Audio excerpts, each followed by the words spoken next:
The chairperson of Parliament's Standing Committee on Public Accounts has cautioned that South Africa could jeopardize its sovereignty if it fails to reform its spending habits, combat the corruption and enhance efficiency to boost the service delivery and drive economic growth. SCOPA has been tasked with overseeing trillions of rand in government expenditure. For more on this, let's now speak to the SCOPA chairperson, Songezo Zibi. Songezo, a very good morning to you. Thank you so much for making time for us this morning. So in the business day, they quoted you, SCOPA's Songezo Zibi warns SA could lose sovereignty over spending culture. What did you mean by that? Good morning, Aldrin. What I meant by that is that if we do not reform two things, one, the manner in which we spend money and what we spend it on, then we might need an IMF program one day. And when you get the IMF getting into the affairs of any country, you've lost your sovereignty, because as a condition of getting assistance, they will determine what policies you need to take. So the budget, for instance, Parliament would have no choice but to approve a budget determined by the IMF. So it's important that we administer the tough medicine ourselves before this kind of thing happens. Yeah. So you wouldn't say that it is what some would say perhaps maybe alarmist, that there is that possibility of knocking on the doors of the IMF at where we're standing currently? If we were to have another pandemic, Aldrin, we would. That's the long and the short of it. If we have another, yeah. If we had another pandemic, we would need the IMF. Yeah. Natural. So we can't wait for that to occur. We have to take action now. The finance minister has spoken about this on several occasions in last year's budget and in this year's budget, but we tend to pick one issue that we're passionate about and we ignore everything else. But with the role that I play in Parliament, I can also see, I've seen the spending reviews that Treasury has done, and we cannot keep spending money in the way that we do. Yeah. So what's the issue with our spending habits as it stands currently? Because you also have the ratings agencies, as an example, for instance. They've warned, for instance, on the size of the public servants that we have in the country, that has been mentioned as an issue. But if you speak to somebody like the Minister of Health, he'll say to you that it's not necessarily a problem with the size of public servants, but around whether we have the right skills in the right places. So, Aldrin, I'll very quickly give the viewers some statistics. So our budget is 2.6 trillion this year, the proposed budget. About 424 billion goes to debt service costs. So actually, we really have about 2.1 trillion. Out of that 2.1 trillion, 823 billion goes to salaries only, 823 billion. And then another 442 billion goes to social grants of one or other kind. And that's about 60% of the budget gone already.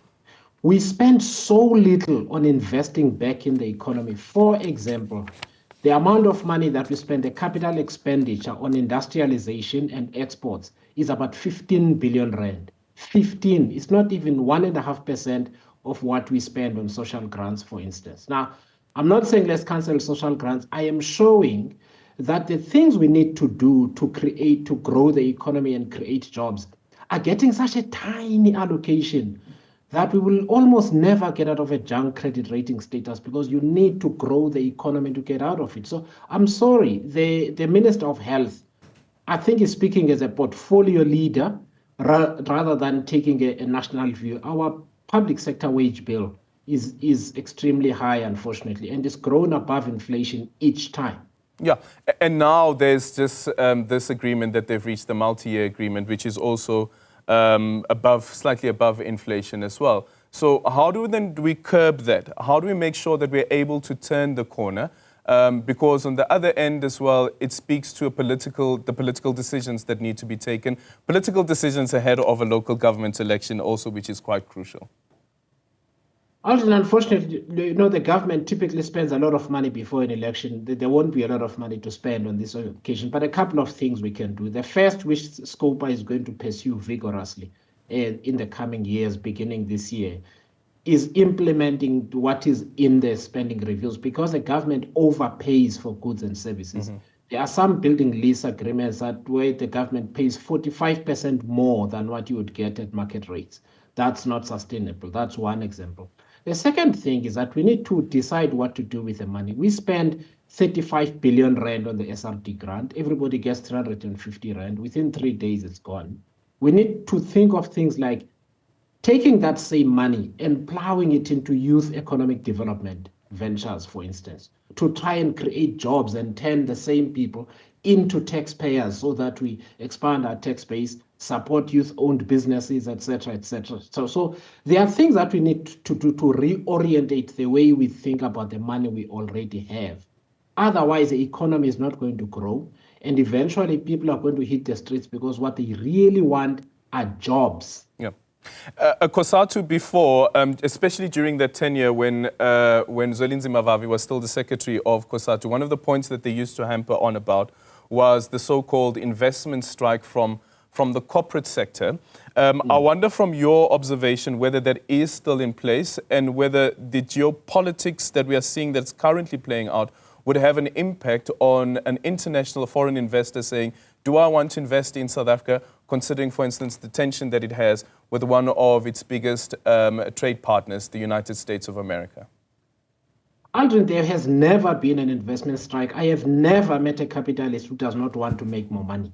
The idea that a capitalist will hold back from making more money by investing in order to spite a government is extremely silly. What has happened, and I've seen some of these instances, is that sometimes the processes of government and the ability to deliver is a problem. Where there is no water connection, you cannot put up a chicken farm. Where there is no electricity, you cannot do what you need to do. Where water licenses take 5 to 6 years like they used to, we only cleared the backlog this year. You're not going to get somebody investing. So you need a government that's working, and that needs investment, capital investment by the government in infrastructure and so on, so that businesses can invest and you've got the right policy environment. On geopolitics, the situation with the United States is a risk. There is one advice I have for our government, and I've shared this. Now is not the time to talk about alliances in terms of the West and global South and so on. The manner in which the US administration is behaving is indiscriminate. And I was very glad to see the European Union and South Africa signing another deal last week, because we need to make as many alternative friends as possible so that when Donald Trump lashes at us, we have alternatives. We are not caught napping.